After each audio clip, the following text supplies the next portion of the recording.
நாராயணர் கஜேந்திர மோட்சத்துல கஜேந்திரனுக்கு என்ன பூர்வ சாபம்னா அகஸ்தியர்னால ஏற்பட்டது. அகஸ்தியரை அவமானப்படுத்தினதுனால பாண்டியராஜனான இந்திரத்யும்னனுக்கு அகஸ்தியர் சாபம் கொடுக்கிறார். பெரிய யானை கூட்டத்துக்கு தலைவனா வாழ்ந்துட்டு இருக்கான். அப்போ முதல்ல காலை பிடிக்கிறது. முதல்ல காலை பிடிச்ச உடனே கூட இருக்கிற யானைகள்லாம் பிடிச்சி இழுத்து காப்பாத்த பாக்குறது. ஆனா முடியல.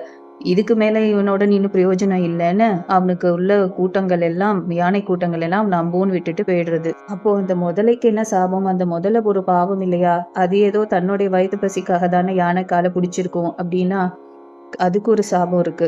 என்ன சாபம்னா தேவலருங்கிற மகரிஷிய அந்த ஹூங்கிற கந்தர்வன் அந்த தேவலருங்கிற மகரிஷி ஏதோ சம்ஸ்காரங்கள் பண்ணிட்டு இருக்கும்போது நதியில அடியில போய் அவரோட காலை விளையாட்டா பிடிச்சி இழுத்துடுறான். இதனால கோவப்பட்ட அந்த தேவலருங்கிற மகரிஷி, நீ தண்ணிக்குள்ளேயே இருக்கிற ஒரு நீர் மிருகமாகவே போயிடு, அப்பதான் உனக்கு புத்தி வரும்னு சொல்லி அவனை சபிச்சுடுற.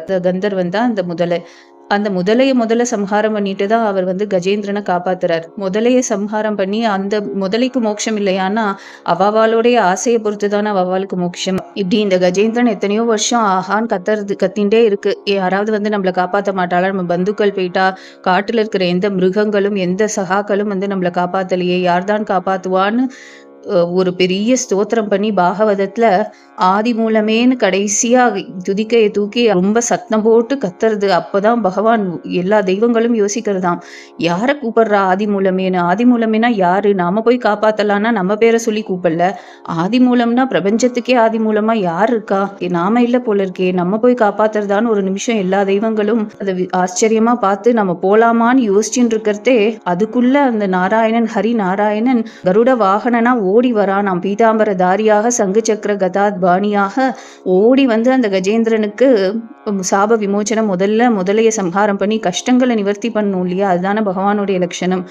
கஷ்டங்களை நிவர்த்தி பண்ணிட்டு தான் மோட்சம். கஷ்டங்கள் நிவர்த்தி ஆகிறது தான் முக்கியம்.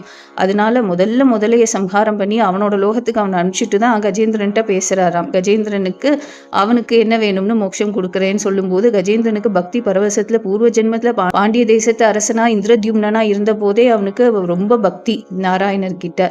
பெரிய ஸ்தோத்திரம் பண்றான் அந்த கஜேந்திரன். இன்னும் யானையாவே இருந்து ஸ்தோத்திரம் பண்றான். அப்புறமா தடாகத்துல இருந்த அந்த தாமரை பூவை எடுத்து அப்படியே வீசறானாம் தன் துதிக்கையினால பகவான் மேல வீசறானாம். பகவானுக்கு அதுக்கு மேல சந்தோஷமாயிடுது. பகவானுக்கு ஒன்னும் புரியல. இவனை காப்பாத்த நமக்கு இவன் ஏதோ கொடுக்கறானேன்னு அதை வாங்கி வச்சுக்கிறாராம் கையில. இன்னி வரைக்கும் வச்சுட்டு இருக்கான் குருவாயூரப்பன் தன் கையில. தன்னுடைய நிஜஸ்வரூபத்தை நாராயணனுக்கு சங்கு சக்கர கதாபாணியாக பீதாம்பர தாரியாக இருப்பானே, அப்படி தன்னுடைய நிஜஸ்வரூபத்தை அந்த யானைக்கு தன்னை போலவே மாற்றி தன் லோகத்திற்கு அழைச்சின்னு போறானாம்.